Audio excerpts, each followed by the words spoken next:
할렐루야. 귀하고 거룩한 이 주일 주님 전에 나와 예배하는 모든 성도님들 주 안에서 환영하고 축복합니다. 이 성탄의 계절 주님의 오심을 기대하며 또 소망하는 귀한 마음으로 오늘의 예배 또 찬양 시간 함께 하기를 소원합니다. 모든 이름 위에 뛰어난 이름 함께 찬양하겠습니다.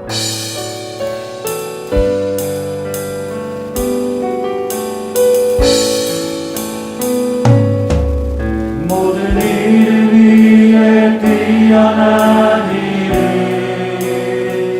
예수는 주 예수는 주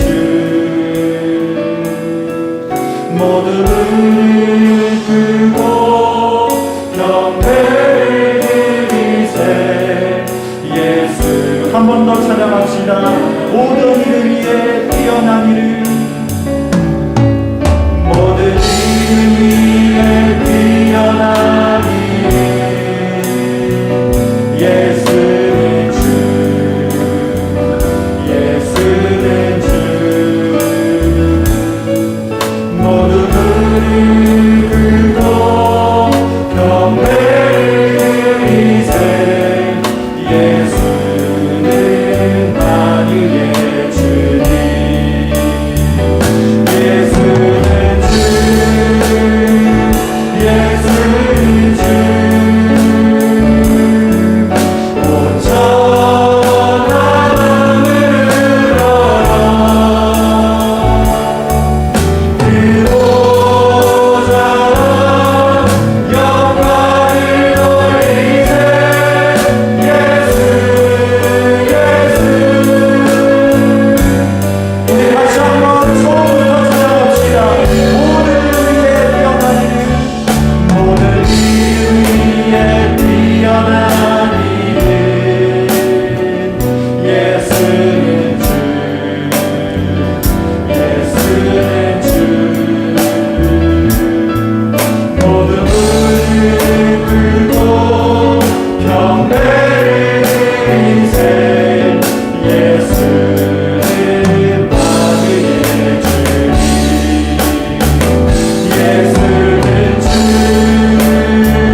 시간이 되었으므로 모두 자리에서 일어나 주님 앞에 임재 찬양하며 경배하겠습니다.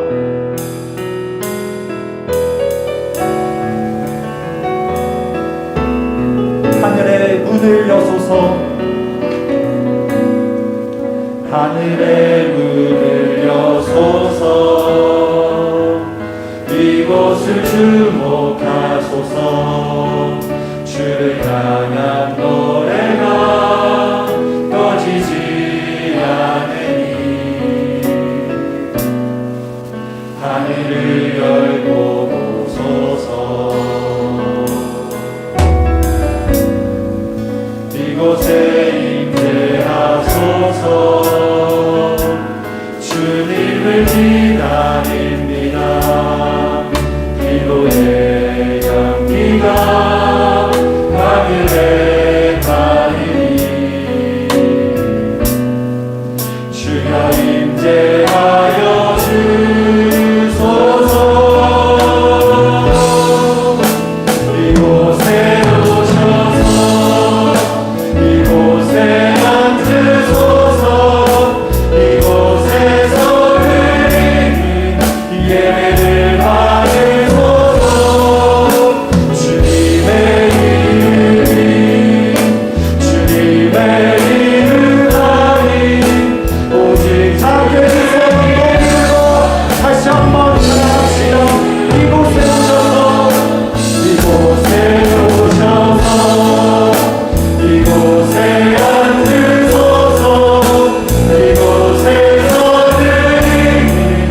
예배를 받으소서. 주님의 이름이 주님의 이름만이 오직 주의 이름만 이곳에 있습니다. 아멘. 광야에서 외치는 자의 소리가 있어 이르되 너희는 주의 길을 준비하라. 그의 오실 길을 곧게 하라. 모든 골짜기가 메워지고 모든 산과 작은 산이 낮아지고 굽은 것이 곧아지고 험한 길이 평탄하여질 것이요 모든 육체가 하나님의 구원하심을 보리라. 아멘. 늘 우리와 함께 하시는 임마누엘 하나님, 시냇물을 찾기에 갈급한 사슴처럼 하나님의 크신 은혜를 사모하는 성도들이 주님 앞에 나왔습니다. 하늘에는 영광이요 땅에는 기쁨이 충만한 이 주일에 천군 천사 천하 모든 만물이 주께서 지으신 모든 피조물이 함께 찬양하며 경배하오니 모든 영광 홀로 받아 주시옵소서. 만왕의 왕 되신 하나님 앞에 자복하며 경배하는 우리들에게 하늘의 크신 은혜와 평강을 내려 주시옵소서. 우리 예배를 기쁘게 받으시는 예수님의 이름으로 기원하옵나이다. 아멘. 이 시간 박수 치시면서 함께 주님 오심을 찬양하기 원합니다. 참 반가운 성도여, 참 반가운 성도여, 다 이리 와서 베들레헴 성안을 가봅시다. 저 그의 누리신 나이를 보고 엎드려져라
소망의 언덕 기쁨의 땅에서 주께 사람들이 오직 주의 임재 안에 갇혀 오직 주의 임재 안에 갇혀 내 영 기뻐 찬양합니다. 이 소명의 언덕 거룩한 땅에서 주께 경배드립니다.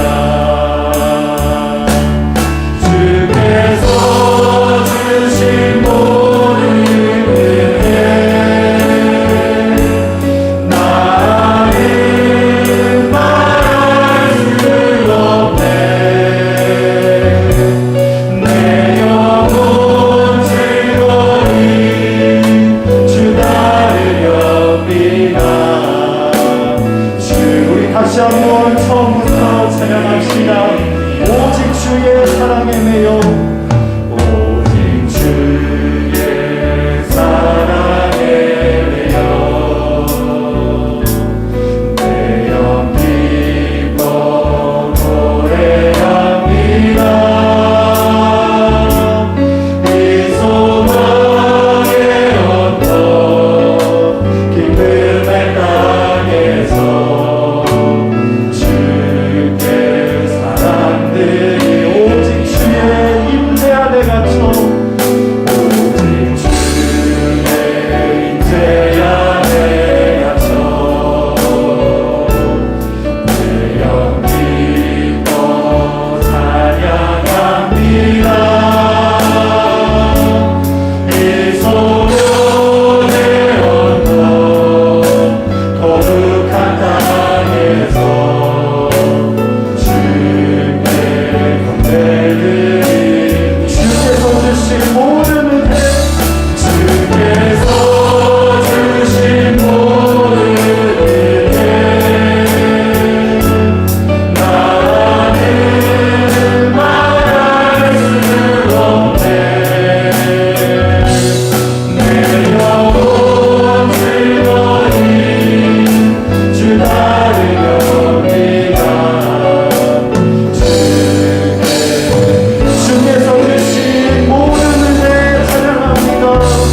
주께서 주신 모든 은혜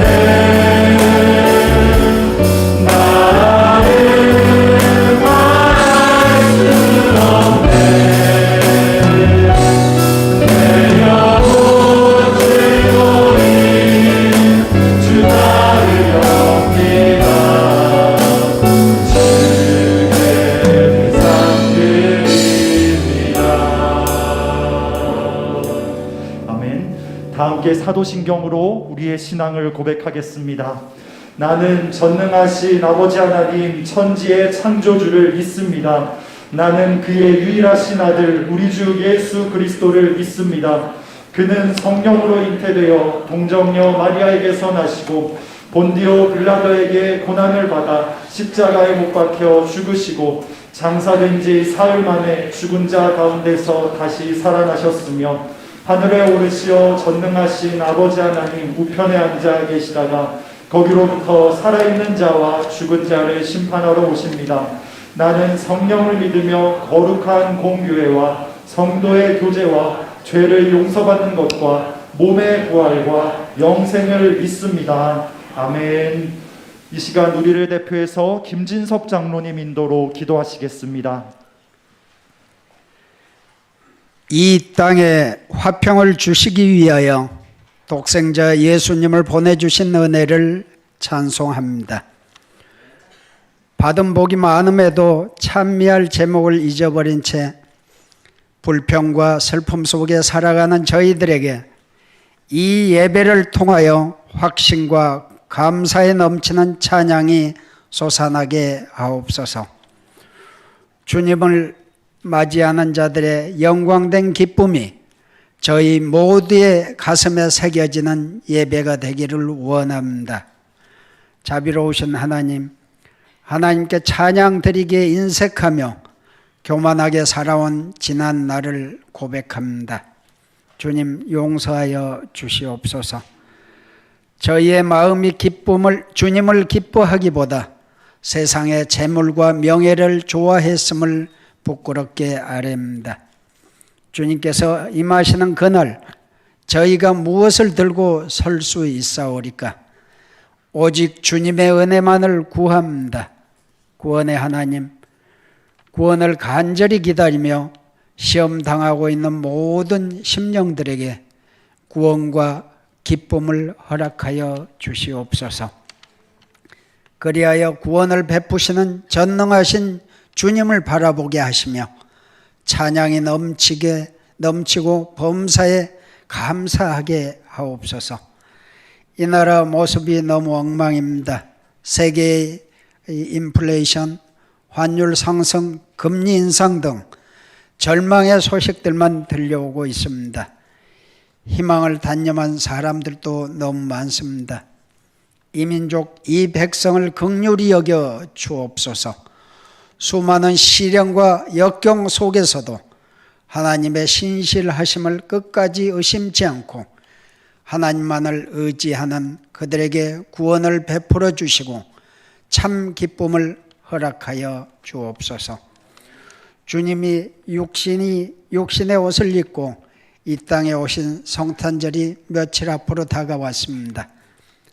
주님이 저희들에게 찾아오셨듯이 구원을 진정으로 갈급해 하는 영혼들에게 찾아갈 수 있는 우리 교회 되게 하시옵소서.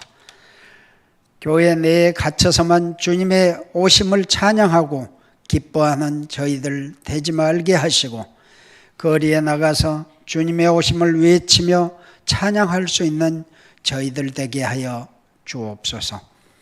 추운 겨울을 어떻게 보내야만 할지 대책이 서지 않아 힘들어하는 심령들을 불쌍히 여겨주시고 이웃을 돌아보는 따뜻한 이웃으로 훈훈한 겨울을 보낼 수 있도록 인도하여 주옵소서. 오늘 또 말씀 들고 서시는 목사님을 기억하시고 능력의 말씀을 선포하실 수 있도록 성령 하나님 함께하여 주셔서 성령 충만함으로 인도하여 주옵소서. 아름다운 찬양으로 주님께 영광 돌리는 할렐루야 성가대의 찬양이 주님의 보좌에 상달되게 하여 주옵소서. 교회를 위하여 봉사하는 손길들과 예배를 위해 수종드는 손길들을 기억하셔서 주님의 몸된 교회를 섬기는 것이 인생 최대의 복이 되게 하여 주옵소서. 예배의 시종을 주님께 의탁하오며 예수 그리스도의 이름으로 기도합니다. 아멘.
아멘. 우리 영광의 박수를 우리 하나님께 올려드리겠습니다.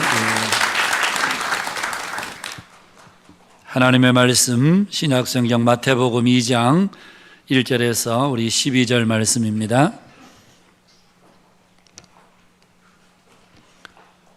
마태복음 2장 1절에서 12절 말씀.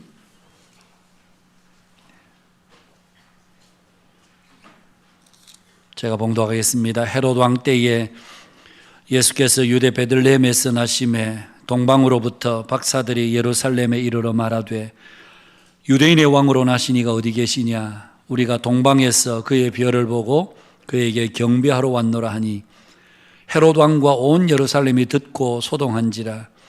왕이 모든 대제사장과 백성의 서기관들을 모아 그리스도가 어디서 나겠느냐 물으니 이르되 유대 베들레헴이오니 이는 선지자로 이렇게 기록된 바 또 유대 땅 베들레헴아 너는 유대 고을 중에서 가장 작지 아니하도다. 내게서 한 다스리는 자가 나와서 내 백성 이스라엘의 목자가 되리라 하였음이니이다. 이에 헤롯이 가만히 박사들을 불러 별이 나타난 때를 자세히 묻고 베들레헴으로 보내며 이르되 가서 아기에 대하여 자세히 알아보고 찾거든 내게 고하여 나도 가서 그에게 경배하게 하라. 박사들이 왕의 말을 듣고 갈새 동방에서 보던 그 별이 문득 앞서 인도하여 가다가 아기 있는 곳 위에 머물러 서 있는지라. 그들이 별을 보고 매우 크게 기뻐하더라. 집에 들어가 아기와 그의 어머니 마리아가 함께 있는 것을 보고 엎드려 아기께 경배하고 보배합을 열어 황금과 유향과 모략을 예물로 드리니라. 그들은 꿈에 헤롯에게로 돌아가지 말라 지시하심을 받아 다른 길로 고국에 돌아가니라. 아멘. 예. 우리 옆 사람들 한번 인사하실까요? 반갑습니다. 사랑합니다. 축복합니다. 우리 한번 인사하도록 하십시다. 예. 몇 주 전에도 소개를 드린 적이 있습니다마는 오스기니스라고 하는 사람이 쓴 회의하는 용기, 그게 보면 왜 우리가 신앙생활을 하면서 회의감이 드는가, 회의가 언제 생기는가, 여러 가지 경우들을 이야기합니다만 그 중에 첫 번째는 지난번에 말씀드린 대로 우리가 하나님의 은혜를 잊어버리는 데서 회의감이 찾아온다. 망각하는 데서 우리에게 회의가 밀려온다는 것이죠. 우리가 하나님의 은혜를 기억할 때는 우리가 회의감이 들지 않는데 자신도 모르는 순간에 하나님의 은혜를 잊어버릴 때 그때 우리에게 회의감이 찾아오게 된다. 그리고 또 한 가지는 우리가 하나님에 대한 잘못된 하나님 관에서 우리에게 회의가 찾아온다. 그렇게 이야기를 합니다. 잘못된 하나님의 관이란 어떤 것인가 하면 우리가 예수를 믿고 난 이후에도 우리 속에는 여전히 이전의 전제들이, 이전의 방식들이 우리 속에 그대로 남아있기 때문에 그래서 그것으로 인해서 우리에게 회의가 찾아온다는 것입니다. 많은 분들이 처음 예수를 믿을 때는 나름대로 기대감을 가지고 믿습니다. 잘 되기 원하고 행복해지기를 원하고 하나님께 주신 복이 있으리라 그렇게 생각하면서 기대하는 마음으로 예수를 믿습니다. 그래서 나름대로 열심히 신앙생활도 하고 기도하고 어떤 문제들이 있으면 하나님 나가서 엎드려 간구하기도 하고, 그런데 시간이 지나도 내 삶의 상황이 나아지지 않을 때에, 그럴 때 우리의 마음속에 문득 이런 의문들이 들기도 합니다. 아니 열심히 믿고 열심히 기도하는데 왜 일이 잘 안 될까?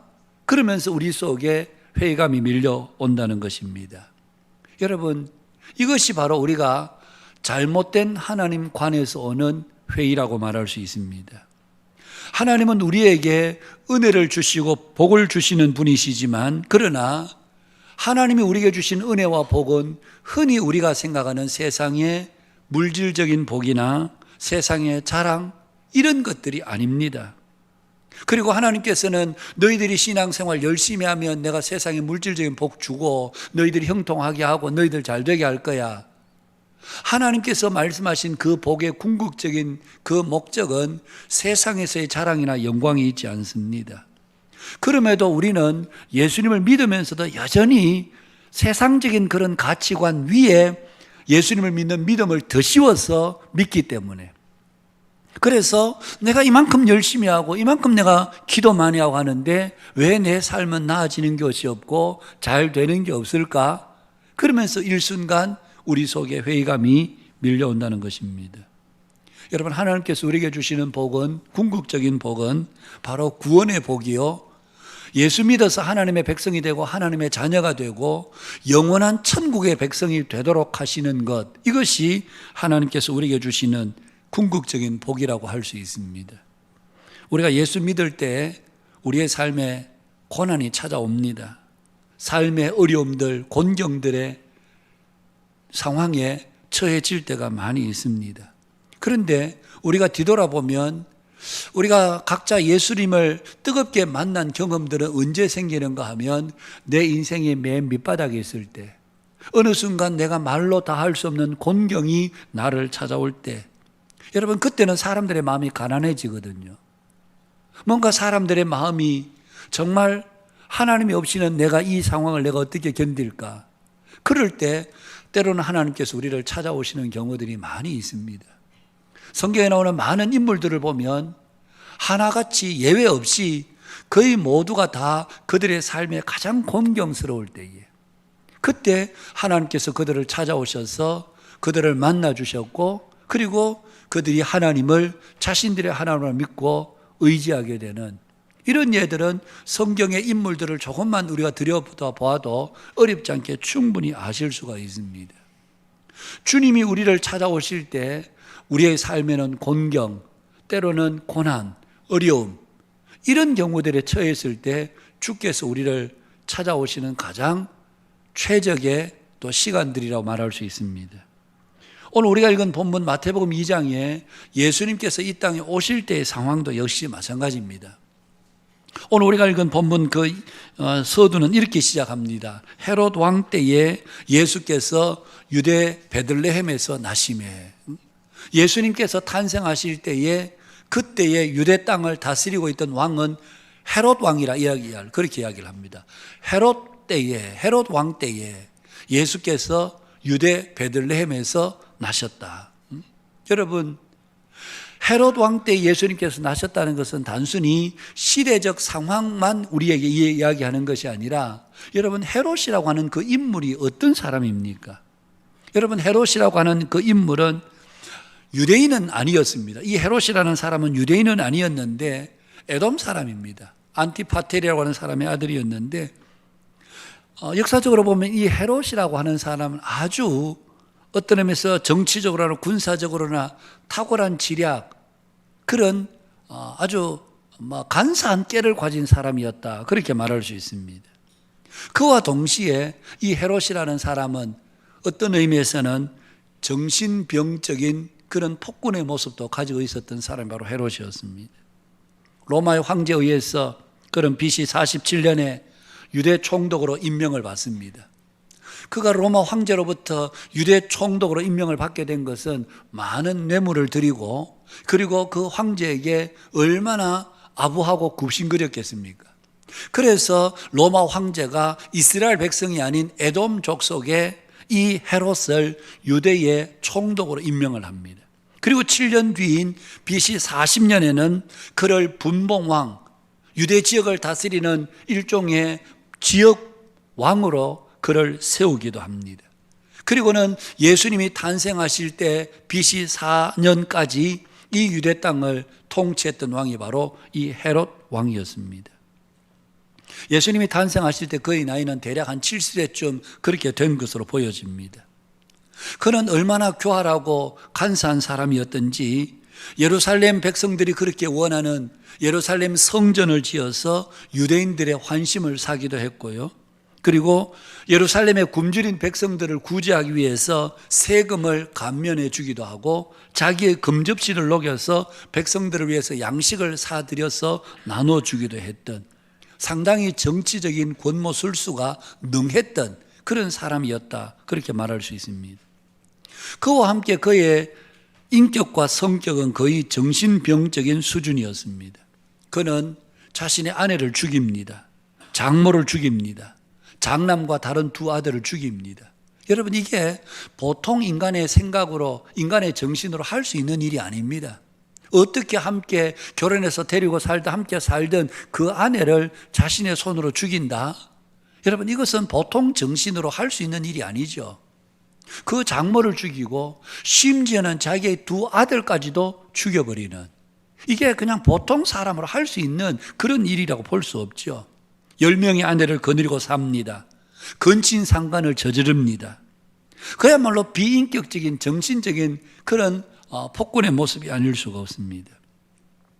성경학자 바클레이에 의하면 이 헤롯은 마지막 죽기 전에 유언을 남기기를, 내가 죽기 전에 예루살렘에서 아주 명망 있는 한 사람을 잡아 감옥에 가두어 두었다가 자기가 죽는 동시에 이 사람을 처형해라.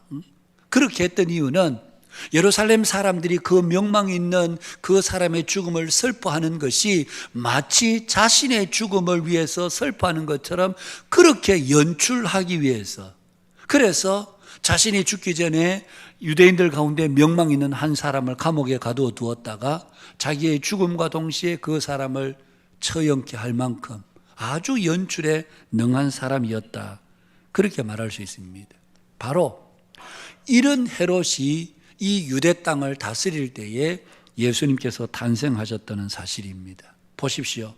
세상 나라의 왕은 간악하고 아주 정신적인 질병의 병적인 상태를 가졌던 폭군의 모습 헤롯과, 그리고 이 시대에, 그가 다스리는 그 시대에 이 세상을 구원할 만왕의 왕이신 예수님께서 이 땅에 오셨다. 완전히 상반되고 대조적인 두 왕의 출현이라고 말할 수 있습니다. 여러분, 예수님께서 탄생하신 그 시대적 상황을 보면, 인간적인 눈으로 보면 가장 불행하고 가장 어두운 시대였다, 그렇게 말할 수 있습니다. 그런데 이 세상에 가장 불안하고 두렵고 어두운 그 시대에 예수님께서 이 땅에 오셨다는 것은 그 자체로 우리에게 아주 상징적인 의미가 있다, 그렇게 말할 수 있습니다. 예수님은 이 땅이 평안할 때에, 아무런 걱정, 근심, 염려가 없을 때에 이 땅에 오신 것이 아니라 이 땅이 가장 어두울 때에, 한 사람 폭군에 의해서 이 세상이 아주 잔인하게 통치되고 다스려진 그때에, 여러분, 사람들에게 진정으로 필요한 것은 무엇이겠습니까? 당시 이스라엘 백성들은 로마의 압제하에 무거운 세금을 부과받았습니다. 그러다 보니 사는 것 자체가 고되고 힘들었습니다. 그래서 유대인들 가운데는 소위 말하는 열심당원들, 예수님의 제자 중에 있었죠. 야고보가 열심당원이었습니다. 이 열심당원들이 하는 일은 어떻게 하든지 이 로마의 세력으로부터 우리 민족을 구해야 된다, 그런 운동들이 민중 속에서 일어날 만큼 그들은 로마의 무거운 압제에 고통당하고 있는 그들이었습니다. 예수님께서 빈들에 그렇게 많은 사람들이 모여 있었지만, 여자와 아이를 제외하고 5,000명의 사람들이, 군중들이 예수님의 말씀을 듣기에 따라와 모여 있었지만 그들 중에 아무도 먹을 것을 가진 자가 없을 만큼, 기껏해야 한 소년이 보리떡 5개, 물고기 2마리를 가지고 있을 만큼 그들은 빈곤함이 극심한 가운데 그들은 살고 있었습니다. 바로 그 시대 상황이 그러했다는 얘기입니다. 자, 정치적으로는 혼란스럽습니다. 아주 사나운 폭군이 다스립니다. 적당히 유대인들의 환심을 사기 위해서 제스처를 취하지만, 그러나 그 속내는 이 백성들을 진정으로 사랑하거나 이 백성들을 아끼는 마음이 그 속에는 단 1도 없는 사람입니다. 백성들은 어디 기댈 곳이 마땅치 않습니다. 로마를 의지할 수도 없는 것이고, 그 분봉왕이라고는 헤롯을 기댈 수도 없는 것이고, 그러니까 어떤 의미에서 이스라엘 백성들의 마음에는 어떤 의미에서 정신적인 공허함, 영적 공허함 상태에 있는 그런 모습들이 바로 예수님이 오시기 전에 이스라엘 백성들의 모습이었습니다. 바로 주님은 그런 시대에, 그런 상황 속에 의지할 것 없고 소망 없이 살던 그들에게 우리 주님은 이 세상에 진정한 주님으로 이 세상에 탄생하셨던 것입니다. 여러분, 이것은 오늘 우리들에게 하나의 중요한 메시지가 되는 것이죠. 오늘 우리가 사는 이 세상도 역시 여러분 어떠합니까? 오늘 우리가 사는 세상은 날이 갈수록 더 살기가 좋아지고 있습니까? 그렇지 않습니다. 우리가 1980년대, 90년대, 2000년대를 지나서면서 늘 우리는 해마다 올해보다는 내년이 더 나을 거야. 내년이 더 낫겠지. 내년이 더 낫겠지. 그런 희망과 기대 속에 사실은 한 해 한 해를 우리는 살아오고 있습니다. 그러나 실제로 1년이 지나고 5년이 지나고 10년이 지나고 20년, 30년이 지나봐도 우리가 살면 살수록 더 편리하면 더 좋아졌습니다. 먹고 마실 것은 더 풍부해졌는지 모르겠습니다. 그러나 정신적인 고통과 정신적인 어려움은 날이 가면 갈수록 더 가중되고 있는, 사람들 입에서 원래는 살기가 너무 좋아, 원래는 살기가 너무 편안해졌어, 이런 이야기들을 사람들에게서 들을 수가 없습니다. 사람들 입에서 나오는 모든 이야기들은 힘들다, 죽겠다, 어렵다. 지금도 여러분, 우리가 여러 신문지상들을 통해서 보게 되긴 합니다만은 어떻습니까? 올해보다는 내년이 경제적으로 더 어려울 것이다. 많은 경제 전문가들이 그런 진단을 내놓고 있습니다. 미국의 고금리 정책은 계속해서 당분간 5%대를 유지하게 될 것이고, 우리는 그 금리를 따라갈 수가 없는, 여러 국가적인 이 내수 경제를 볼 때 도무지 그렇게 따라가서는 모든 시장이 꽁꽁 얼어붙어 버리고 말 것이기 때문에 따라갈 수가 없게 되는, 그러니 허걱거리는, 어쩌면 내년이 올해보다 더 힘든 한 해가 될지도 모르겠다. 그렇게 전문가들이 예단을 하고 있습니다. 국제 정세로 보면 미국을 비롯해서 중국과 러시아가 또 하나가 된 신냉전 체제로 이제 앞으로 이 세계 정세는 굳어지게 될 것이다. 이제는 어느 쪽에 설 거냐? 자유진영에 설 거냐? 아니면 공산진영에 설 거냐? 어느 쪽에 설 건지 사람들에게, 나라들에게 선택을 강요하는 신냉전 체제가 지속이 되는, 단순히 체제만 이렇게 되는 것이 아니라 그 세계 질서에 따라서, 여러분, 약소국인 우리나라는 어느 쪽에 서야 되느냐? 우리에게는 미국도 필요하지만 중국도 필요하고 이 나라들이 다 필요한데 어느 한쪽을 강요받을 때 선택의 기로에서 우리는 심각한 갈등을 겪지 않을 수 없는 그런 국제 정세 속에 우리는 처해 있는 것이죠. 각 나라들마다 무역에 있어서는 보호무역주의를 채택하고 있습니다. 더 이상 우리가 손해보지 않겠다. 남의 나라 잘 살도록 하기 위해서 우리는 더 이상 희생하지 않겠다. 하나를 주면 하나를 더 가져와야 우리에게 이익이 되는 것이지, 우리가 이제는 막 내놓지는 않겠다. 철저한 보호무역주의로 가다 보니 여러분, 무역으로 먹고 살아야 되는 우리나라로서는 심각한 어려움에 봉착할 수밖에 없는 그런 상황이 우리 앞에 펼쳐지고 있습니다. 이런 상황이 참 힘들고 어렵지요. 그동안 지난 2년 동안 우리는 코로나19로 인해서 우리뿐만 아니라 온 세계가 정말 힘든 2년을 보냈습니다. 이제 조금 나아지려나 그러는데 아직도 그 끝은 보이지 않습니다. 이번 겨울을 지나면서도 우리가 매주 통계를 봅니다마는 조금씩 더 확산 일로 있는 것을 볼 때에 도대체 이것의 끝은 어딘가?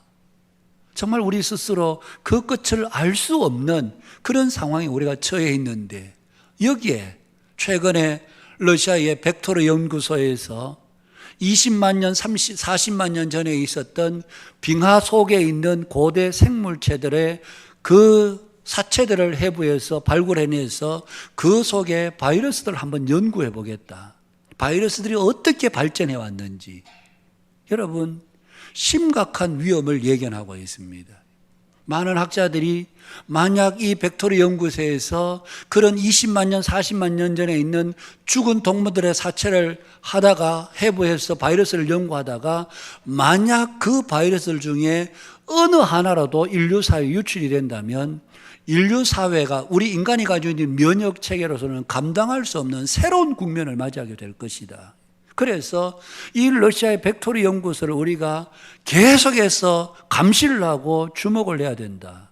그렇게까지. 근데 철저하게 보안 속에서 이루어지니까 도대체 어떤 실험이 어떻게 진행되고 있는지 우리가 알 수가 없는, 중국 우한에서부터 시작된 이 코로나 바이러스가 온 세계를 이렇게 강타하고 수많은 생명들의 목숨을 앗아갔는데 이 새로운 생명체 바이러스가 또 인류사에 퍼지게 된다면 이제는 코로나19가 아닌 그 이상의 희생을 이제는 감당해야 될 만한 그런 상황이 우리 인류사회 앞에 펼쳐질지도 모르게 되는, 미국의 제러미 리프킨이라고 하는 사람이 최근에 쓴 회복력 시대라고 하는 책이 있습니다.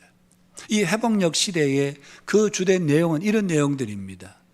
그동안 인류 사회가 정말 모든 것들을 개발했는데 마지막 이 자연세계까지 정복하려고 했는데 이 자연세계는 우리가 정복할 수 있는 것이 아니다.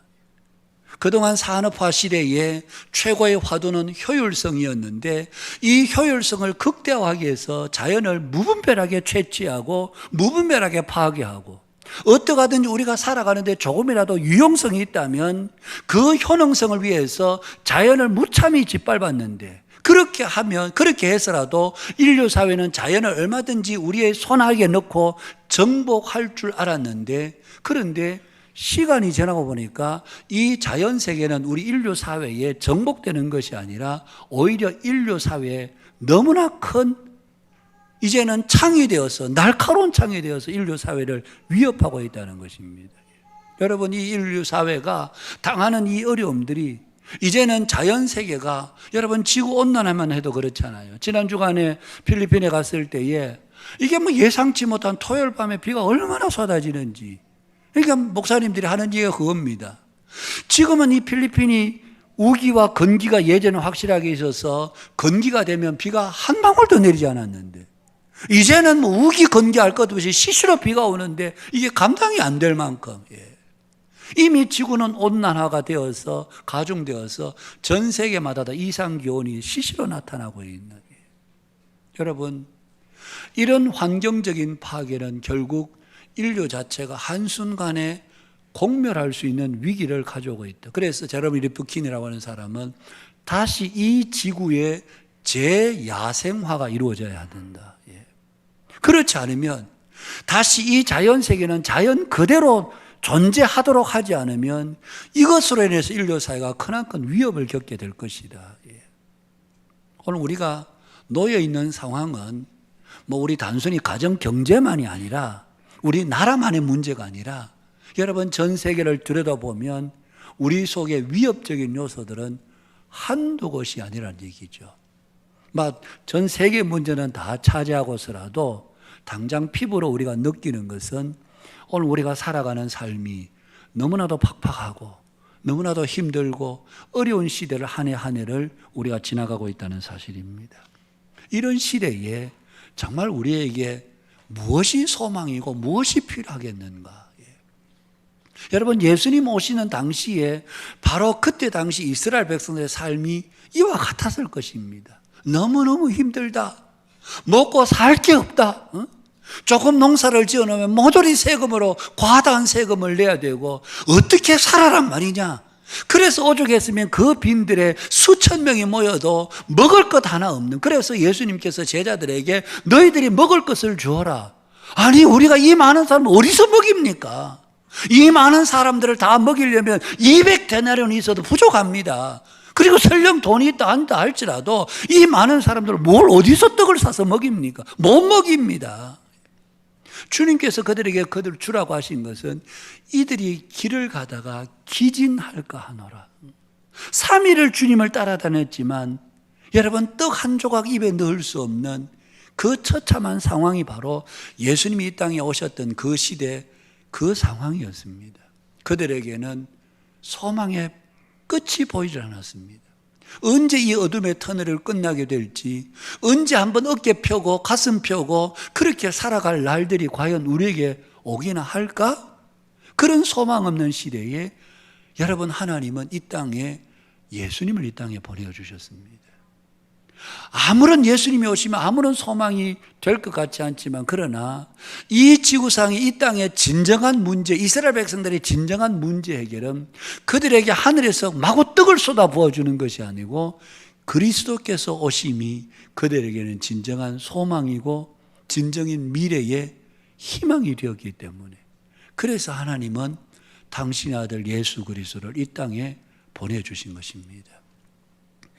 오늘 우리가 2022년 성탄절을 맞이하고 이제 다음 주일이 또 성탄 주일 예배기도 한데요, 또 2023년을 우리가 코앞에 두고 살아가는 이때에 정말 우리에게 소망은 무엇인가 하는 것을 우리는 다시 한번 생각해야 합니다.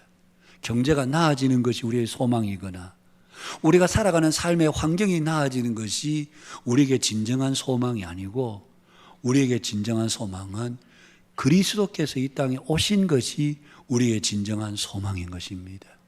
그래서 우리는 이 성탄절을 맞이하면서 주님, 희망 없고 소망 없는 저희들에게 주께서 오신 것이 얼마나 기쁨이요 영광이요, 그래서 천사들이 하늘에는 영광이요 땅에서는 기뻐하심을 입은 사람들 중에 평화로다, 그렇게 말씀하신 것은 예수 그리스도가 너희들에게 인류 사회의 진정한 평화요, 진정한 소망이요, 진정한 위로가 되심을 우리들에게 알려주신 것입니다.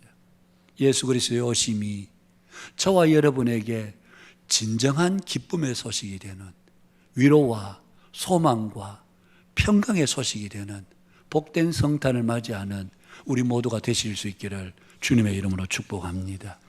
예수님께서 그렇게 오셨음에도 불구하고 여러분, 오늘 성경에 보면 그 시대의 종교 지도자들은 전혀 예수님에 대한 기대와 소망이 없었음을 우리가 보게 됩니다.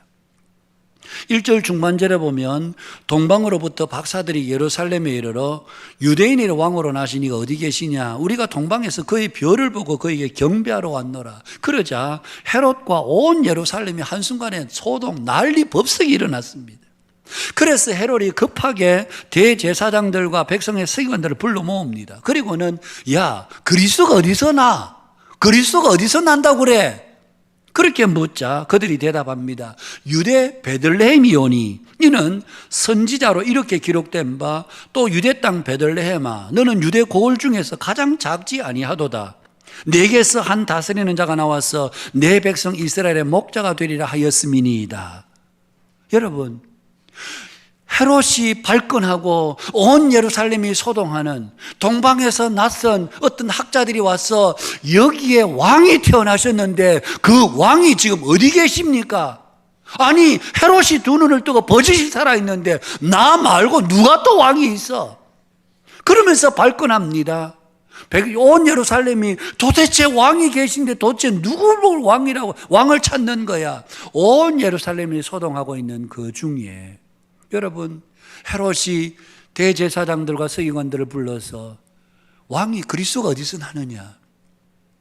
그러자 그들이 대답합니다. 예, 오래전에 미가 선지자가 이야기를 했는데 유대 땅 베들레헴에서 태어난답니다. 그런데 그들의 대답은 거기까지였습니다. 그들은 왕이 묻는, 헤롯이 묻는 질문 앞에 대답은 했지만 그 이상의 어떤 행동도 취하지 않았습니다. 만일 그들에게 정말 일말의 믿음이라고 있었다고 하면, 아니 헤롯 왕이 저렇게 발끈하고 온 성이 소동하는데 도대체 그리스도가, 그러면 유대 땅 베들레헴에서 나신 그리스도가 과연 어떤 분인지 그들이 일말의 믿음이라도 있었다면 그들이 발을 벗고 나서서 그들이 앞서 베들레헴 땅으로 가봐야 되는 것 아니겠습니까? 그런데 문제는 그들에게 이런 기대와 믿음이 전혀 없었다는 사실입니다. 헤롯 왕이 물었을 때 대답은 단박에 했습니다. 예, 유대 땅 베들레헴입니다. 대답은 그렇게 금방 했습니다. 1초에 그들의 어떤 더 이상 생각할 겨를도 없이, 필요도 없이 바로 유대 땅 베들레헴입니다. 미가 선지자가 그렇게 예언했습니다. 그러나 대답만 했지 그들은 전혀 그 말씀을 믿거나 그 말씀은 확인하려고 그들은 행동에 옮기는 것은 아무것도 없었다는 사실입니다. 그래서 성경을 보면서 그런 생각이 들었습니다. 도대체 이들의 신앙은 그러면 뭘까? 이들의 신앙은 뭘까? 여러분 한번 생각해 보십시오. 이 지금 여기에 나오는 여러분 대제사장들과 서기관, 이들의 신앙은 도대체 무슨 신앙입니까? 과연 이들이 신앙이 있다라고 말할 수 있겠습니까? 과연 신앙인이라고 말할 수는 있겠습니까? 한번 생각해 보십시오. 아무리 생각해 봐도 이들은 신앙인이 아닌 하나의 종교인이었을 뿐이었던 것이죠. 그들은 성경 지식은 있지만 그 말씀을 믿는 믿음은 아무것도 없는, 성경 지식은 있지만 그 말씀을 믿음으로 행동하는 단 1도 행동하지 않는, 그야말로 종교적 지도자 행실만 할 뿐이었지 그들에게는 믿음이라는 것을 찾아볼 수가 없었습니다. 여러분, 오늘 저와 여러분은 어떻습니까? 오늘 우리는 하나님의 말씀인 성경을 알고 있습니까? 아니면 성경을 믿고 있습니까? 우리가 한번 냉철하게 우리가 한번 생각해 보죠. 나는 성경을 알고 있는 사람인가? 믿는 사람인가? 여기 있는 우리는 다 성경을 압니다. 뭐 매주 설교를 듣고 수십 년을 들었는데 뭐 성경을 모르겠습니까? 성경 다 알지요. 그러나 성경을 나는 알고 있는 사람인가? 아니면 성경을 내가 믿고 있는 사람인가? 하나님의 말씀을 들어서 내가 잘 아는 사람인지 아니면 하나님의 말씀을 믿는 사람인지. 주님은 우리에게 말씀하셨습니다. 사람이 떡으로만 사는 것 아니다. 하나님 입에서 나오는 모든 말씀으로 사는 것이다. 광야 이스라엘 백성들이 애굽에서 나와서 먹을 것 없습니다. 그 광야에 농사 지을 것도 되지 않습니다. 그럼에도 불구하고 그들이 40년 동안 하늘에서 하나님 주신 만나를 먹고 그 광야 40년을 지나는 동안 의복이 헤어지지 않고 발이 부르트지 않고 배가 고파서 굶어서 죽은 자가 없고 목이 말라서 갈증 기갈 속에서 죽은 자가 없습니다. 40년 동안 하나님은 그들을 먹이시고 입히셨습니다. 그 하나님께서 우리들에게 말씀하셨습니다. 사람이 떡으로 사는 게 아니고 하나님의 말씀으로 사는 거야. 그런데 오늘 우리는 자꾸 떡이 있어야 산다고 합니다. 떡만 있으면 됩니다. 하나님의 말씀은 그냥 그 뒤에고 지금 당장 필요한 건 떡입니다. 떡 주세요. 우리는 지금 그것을 끊임없이 요구합니다. 그런데 하나님은 떡 갖고 안 돼. 떡이 아닌 하나님의 말씀이 있어야 돼. 여러분, 하나님의 말씀으로 살 때 하나님께서 우리에게 또한 말씀과 함께 떡도 우리에게 주시는 하나님이십니다. 그래서 우리가 붙들고 의지해야 되는 것은 하나님의 말씀이지, 떡만을 찾아가는 사람들은 결국은 그 떡과 함께 멸망하고 맙니다. 그러나 말씀을 찾아가는 사람은 여러분, 말씀도 얻을 뿐만 아니라 하나님이 주신 육의 양식도 얻게 되는 이런 복을 누리게 될 것입니다. 오늘 우리 한빛교회 모든 믿음의 권속들이 사람이 떡으로만 사는 것이 아니라 하나님의 말씀으로 살 것이라는 이 진리의 말씀을 그냥 머릿속에 알고 있는 말씀이 아니라 우리가 이 한 해가 그리고 내년이 더 어렵다 할지라도 여기저기서는 힘들다 죽겠다 할지라도 사람이 떡으로 사는 게 아니고 하나님의 말씀으로 사는 거야 라고 세상 가운데 선포할 수 있는 하나님의 백성들로 주 앞에서는 저와 여러분 되실 수 있기를 주님의 이름으로 축복합니다. 지난 주일에 필리핀 마닐라 한빛교회를 방문하기 전에 지난 주 초에 캄보디아를 먼저 제가 갔습니다. 장로님 세 분과 함께 캄보디아를 갔는데, 물론 장로님들은 다 자기 개인 경비 다 내셔서 그래 가셨습니다. 뭐 교회에서 공식적인 방문이 아니기 때문에 장로님들이 개인적인 경비 내서 가시죠. 그래서 다 개인적인 경비를 내셔서 캄보디아를 갔습니다. 캄보디아를 갔던 것은 캄보디아 우리가 거기 구경하러 관광하러 간 건 아니고요. 제가 지난번에 우리 노회가 후원하는 베트남 캄보디아 선교 대회를 지난 9월 초에 9월 말에 제가 다녀왔죠. 그때 가서 제가 전도사 시절에 제가 여기 가까운 진례 다만교회에 제가 전도사로 한 3년 대학 다닐 때에 봉사를 했던 적이 있습니다. 그때 당시는 그분이 집사셨습니다. 그런데 그분이 그 뒤에 장로가 되셨고, 그리고 지금으로부터 15년 전에 여기 있는 모든 땅 다 재산 팔아서 캄보디아에 가셔서 프놈펜에서 1시간 정도 거리에 땅을 사서 거기에 캄보디아 가나안 농군 학교를 설립하셨습니다.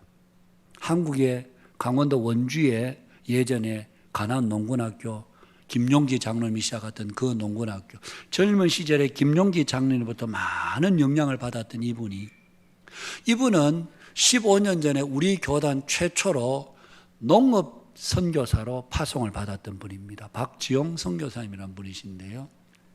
제가 백함대회 가서 이분을 만나서 제가 젊은 때부터 너무 잘 아니까 이분이 제가 담안에 있을 때 양을 한 100여 마리, 100마리 이상을 키웠습니다. 이건 산에서 젖을 짜는 양인데 새벽에 3시 반 되면 일어나서 양의 젖을 다 짜서 그것을 가공해서 새벽기도 마치면 그 지역에 돌리고, 그래서 저도 제법 양 우유를 좀 먹고 자란 사람입니다. 젊은 시절에 한 병씩 갖다 주셔서 그래서 양을 젖을 많이 먹고 자랐는데 이분은 농업에 있어서만큼은 탁월한 전문가입니다. 안 해본 것이 없는. 진례 담안에 들어올 때에 무일푼으로 그냥 안에 2 내외가 그냥 방 한 칸 잠시 얻어서 월세 주고 얻어서 그렇게 들어와서 거기에서 돈을 벌어서 젖나는 젖짜는 양 암수를 사서 키워서 저는 한 120마리 됐는가 이번에 가서 물어보니까 그보다 더 많았다고 그러시네요. 그러면서 양을 짜서 이것을 키워서 양유를 배달하고 그러면서 조금씩 늘어나서 나중에 이 양을 다 처분하고 젖소를 샀습니다. 젖소를 사서 한 120마리 정도를 또 젖소를 해서 그렇게 우유를 납품하고, 그리고는 또 이 젖소를 다 처분하고 거기서 유기농 농사를 하겠다 해서 한살림 공동체를 만들었습니다. 그래서 정부에서 유기농 농업인으로 선정이 돼서 일본, 유럽으로 견학도 다녀오고, 그렇게 하다가 이제는 이 모든 거 다 정리하고 이분이 그걸 가지고 캄보디아에 가서 3만 평 땅을 구입해서 거기에 캄보디아 농군학교를 여는 겁니다. 제가 인도네시아를 이야기를 쭉 하면서 우리 인도네시아 땅에는 가니까 해발 2,000m가 되는데 거기는 가니까 늘 배추하고 감자만 심더라 이러니까 그런 이야기하고 쭉 하고 돌아왔는데, 돌아오고 난 뒤에 한 이틀 뒤에 주일 지나고 저한테 카톡이 왔습니다. 목사님과 이번에 호치민에서 이야기하는 가운데 인도네시아를 이야기를 들을 때 한빛교회가 인도네시아 한 종족을 입양해서 그렇게 섬기고 있다는 그 이야기를 들을 때 자기 가슴이 너무 뜨거워지더라.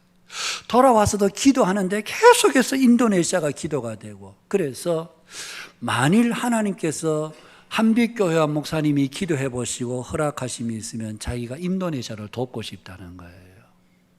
그러면서 하는 얘기가 해발 2,000m가 되면 농사 짓기가 최적의 땅이라는 겁니다. 거기에 배추가, 양배추가 심고 이 감자가 심어진다면 거기에 농사 못할 게 자기는 없다는 생각이 든다는 거예요. 그러면서 인도네시아에 대해서 자기가 알고 싶다. 그래서 제가 장로님 몇 분에게 이야기했더니만 함께 한번 우리가 일단 캄보디아에 가서 그분이 하고 있는 현장을 우리가 한번 보자. 뭘 어떻게 하고 있는지. 저도 본 적이 없으니까. 가서 보니까 3만 평의 땅에 나무 심어 놓고요. 그 나무는 그냥 허드렛 나무가 아니고 거기에 캄보디아, 베트남, 라오스 이쪽 지역에서 가장 고급 목재, 가장 고급 목재.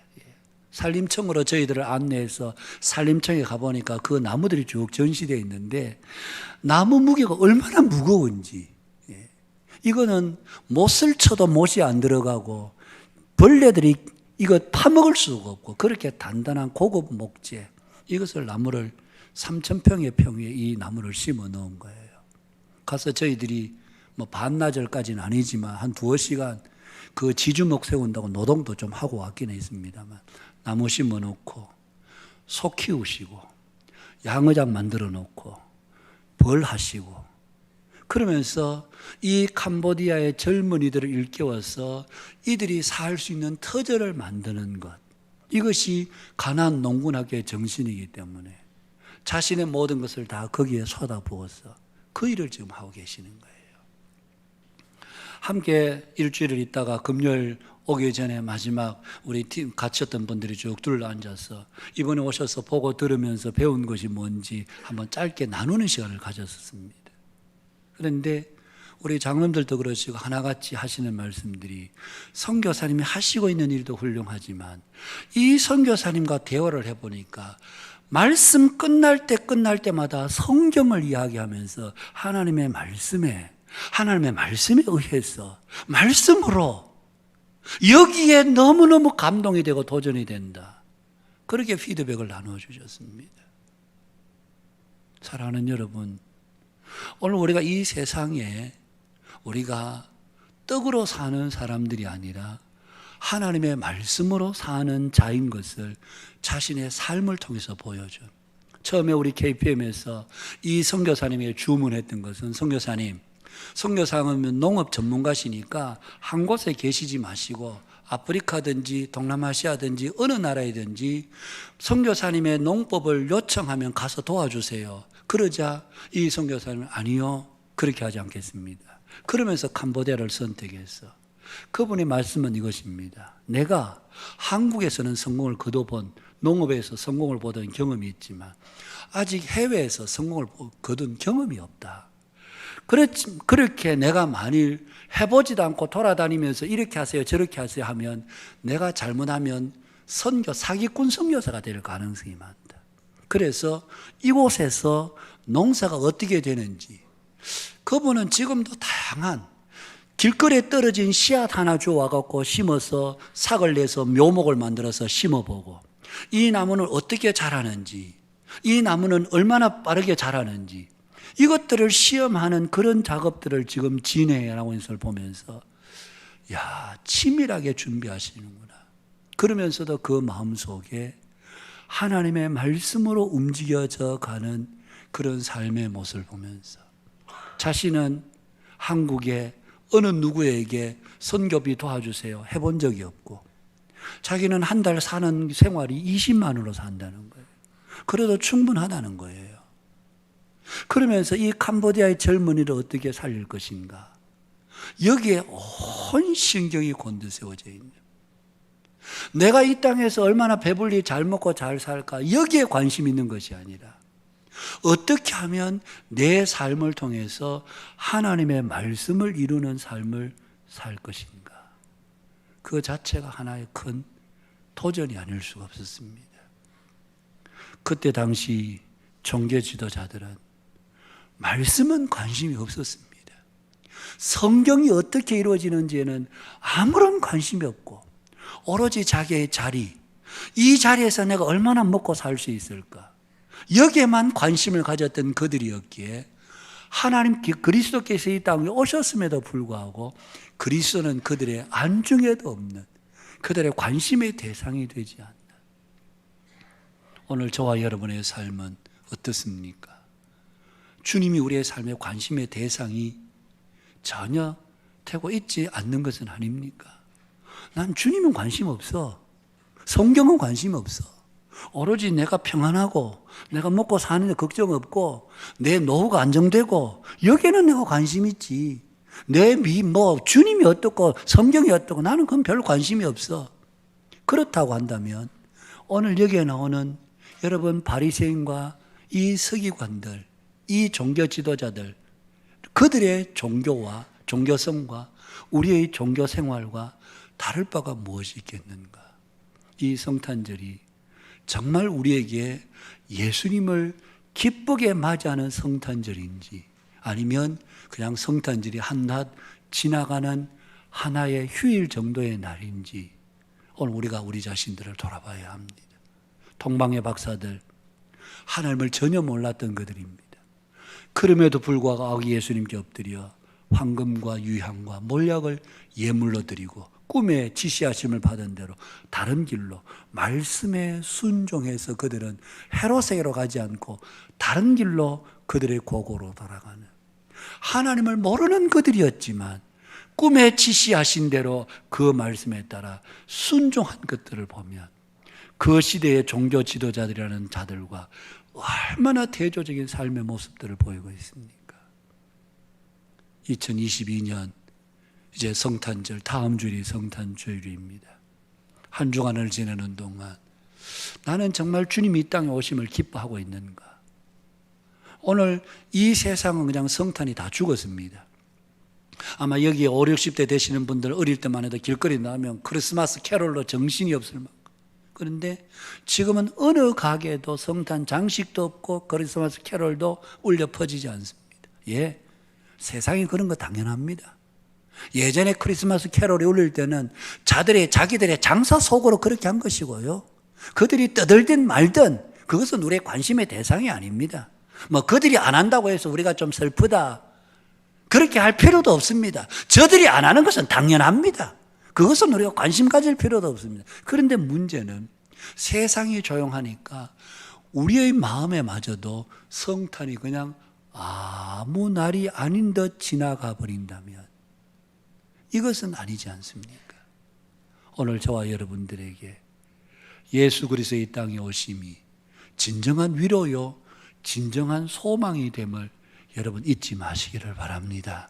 올해도 그렇고 내년도 그렇고 우리 앞에 어떤 상황이 펼쳐진다 할지라도 사람이 떡으로 사는 것 아니고 하나님의 입에서는 말씀으로 살아. 예수님이 우리의 희망이야. 예수님이 우리의 소망이야. 이 세상 환경이 어떻게 변해간다 할지라도 예수님이 우리의 소망이 되고 예수님이 우리의 희망이 되고 기쁨이 되는 이 복된 성탄을 예비하고 준비하는 복된 이 한 주간 되시기를 바라고, 기도하는 가운데 진정으로 주님의 성탄을 우리의 마음으로 영으로 기쁘게 받아들이는 우리 한빛교회 모든 믿음의 교우들이 되실 수 있기를 주님의 이름으로 축복합니다. 기도하겠습니다. 감사합니다. 주님, 오늘 이 시간에도 저희들에게 주신 말씀 기억하면서 저희들이 이 땅에 사는 동안 구주 예수님의 오심에 그 탄생을 기쁨으로 영접하고, 하나님 이번 한 주간을 지나는 동안에도 예수님이 이 땅에 오심이 우리에게 진정한 희망이요 기쁨이요 소망이 되는 줄 알고 그 주님을 기쁨으로 맞이하는 우리 한빛교회 모든 믿음의 권속들 되게 해주시고, 아무리 세상이 어렵고 힘들다 할지라도 주님이 오심으로 우리에게 소망이 되셨고, 사람이 떡으로 사는 것 아니라 하나님의 입에서 나오는 모든 말씀으로 사는 것임을 저희들이 잊지 않고 그 말씀에 의지해서 이 험악하고 어려운 이 시대적 상황을 잘 이기고 나아가는 우리 한빛교회 모든 믿음의 교우들이 되게 하여 주옵소서. 예수님 거룩하신 이름으로 기도하옵나이다. 아멘. 찬송가 126장입니다.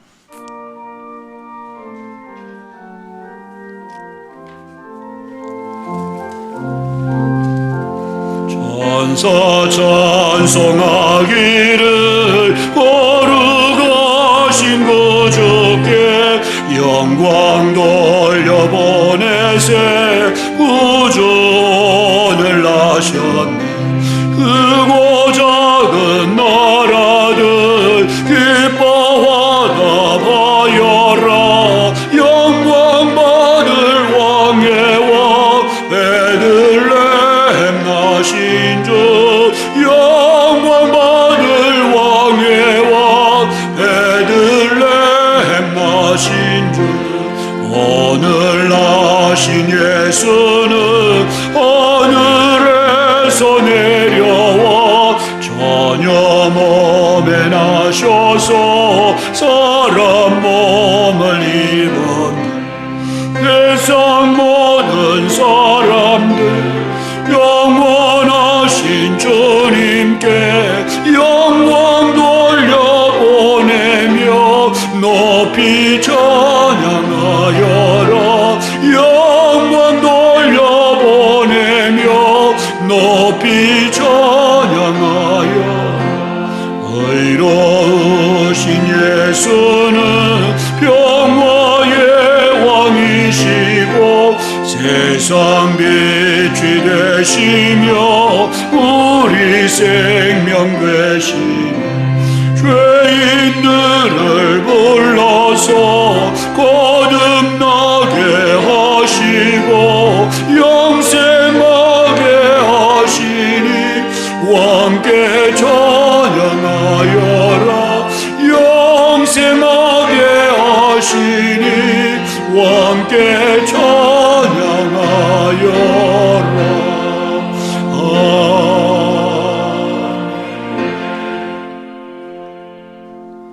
감사합니다. 오늘 이 아침에도 저희들이 주 앞에 나올 때에 믿음으로 주 앞에 나오게 하시고 예배하러 나오면서 하나님 앞에 귀한 예물 봉헌합니다. 주께서 우리에게 주신 모든 것 은혜로 주신 것인 줄 알고 감사하여 주 앞에 귀한 예물 드리오니 향기로운 예물로 우리 하나님 기쁘게 흠양하여 주시옵고 살아가는 성도들 가정가정에 때를 따라 돕는 은혜로 하나님 이번 한 주간도 함께하여 주옵소서. 성도들의 가정에 자녀들에게 은혜를 베푸시고 우리 자녀들 어디에 있든지 돌보신 은혜 가운데 사는 복된 자녀들 다 되게 해 주시옵고 저들의 장래가 하나님 앞에 의로운 손으로 붙들려 쓰임받는 귀한 믿음의 자녀들 되도록 성령님 저들과 함께하여 주시옵소서.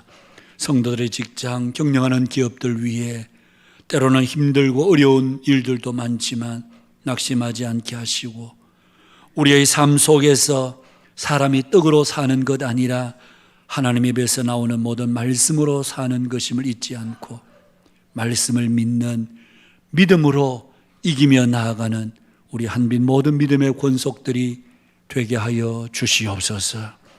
올해도 내년도 어렵다고 사람들 입에서 많이 말들 하지만 사람들의 말에 우리의 귀를 빼앗기지 않게 하시고 오히려 우리의 마음을 하나님께 두고 하나님이 우리의 위로가 되시고 소망이 되신 줄 알고 광야 40년 동안 먹이시고 입히시고 마시게 하셨던 그 하나님의 은혜로운 손길이 하나님 2022년 한 해도 2023년 새로운 한 해도 하나님이 함께 하시는 줄 믿고 하나님 손 붙잡고 나아가는 우리 모두가 되게 하여 주시옵소서.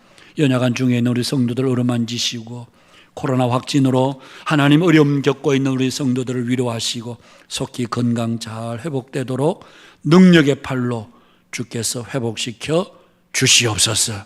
이번 한 주간도 하나님이 함께해 주실 줄 믿고 모든 감사와 영광을 주님께 올립니다. 예수님 거룩하신 이름으로 기도하옵나이다. 아멘. 한비 코이노니아 여러분 소식 전하겠습니다. 오늘 오후 예배 시간은 10일 마을 주간 예배로 드리고요. 3부 예배 후에 1시 30분에 우리 한비복지재단 이사회가 있습니다. 새가족 접견실에서 우리 24일 오는 토요일이죠. 7시 30분 우리 성탄 축하의 밤이 주일학교 주간으로 있습니다. 우리 성도 여러분 많이 나오셔서 우리 아이들이 그동안 준비한 것 보시면서 또 함께 하나님께 영광을 돌리는 시간 되실 수 있기를 바라겠습니다. 다음 주일 오후 예배는 또 성탄 축하 우리 음악회로 우리 임마누엘 찬양대가 준비해서 섬기도록 하시겠습니다. 다음 주일 3부 예배 후에 우리 3부 예배 시간에 유아 세례가 있겠고요. 예결산 심의를 위한 재직회가 역시 다음 주일 오후 예배 후에 이청 예배실에서 있겠습니다. 우리 성경일도 김지원, 유춘도, 성신화, 이빈나, 김영숙의, 김영진, 이혜영, 전혜경, 공원숙 권사님 이런 분들이 2022 성경일도 완료했습니다. 각 전도의 총회 여러분 참고하시고 임원 명단 사무실로 보내주시면 감사하겠습니다. 각 사역팀에서도 임원 선출 위에 다음 주일까지 사무실을 알려주시기를 바라고요.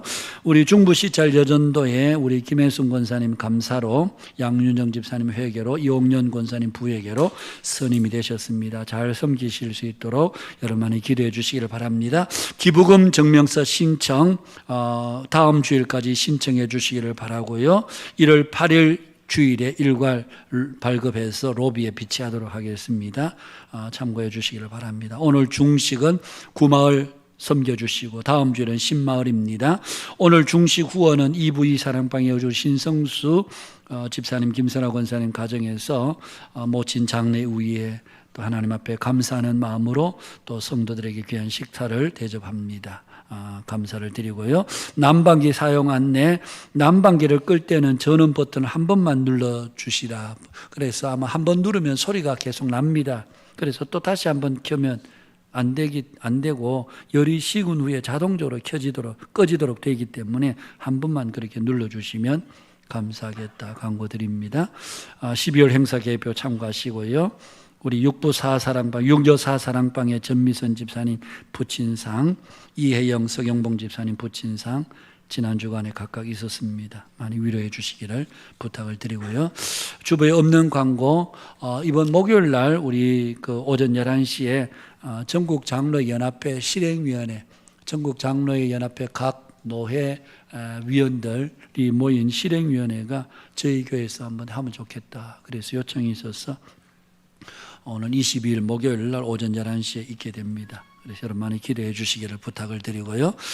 그리고 우리 이정웅 선교사님 네 분, 이정웅 황경선 선교사님, 선교명은 이에벤 황에셀 선교사님인데 이제 안식년 다 마치고 27일 날 다음 주 화요일 아마 이제 부의국 출국하게 됩니다. 그동안 또 이제 안식하면서 여러 가지 쉬시고 또 준비하셨는데 또 이제 새롭게 가서 더 힘있게 과연 사역 잘 하실 수 있도록 여러분 많이 기도해 주시고 격려해 주시면 감사하겠습니다. 우리 이예변 황예슬 선교사 어디 계신가요? 잠시 한번 앞으로 한번 나오시죠. 앞으로 한번 나오셔서 우리 두 분이 그동안 또 사역 또 열심히 하셨고 여기 이제 부의국이라면 아시죠?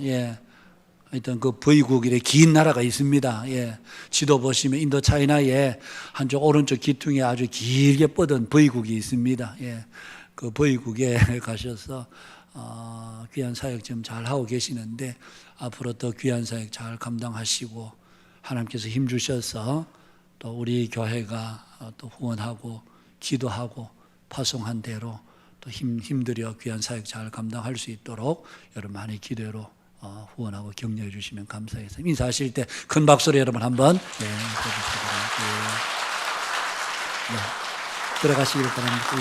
마치고 나가실 때 또 개인적으로 좀 만나셔서 여러분 많이 격려해 주시고 인사해 주시면 감사하겠습니다. 다른 광고 주보 참고하시면 좋겠고요. 다 함께 일어나셔서 폐회 찬양 함께 찬양하도록 하겠습니다.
주 예수 그리스도의 은혜와 하나님 우리 아버지의 크고도 놀라우신 사랑과 성령님의 위로, 교통, 충만케 하심이 오늘 이 자리에 함께 예배한 모든 믿음의 권속들, 가정에서 예배한 성도들, 극동방송을 애청하는 모든 애청자들 머리 위에, 저들의 가정, 자녀, 생업들 위에 이제로부터 영원토록 함께 있을지어다. 아멘.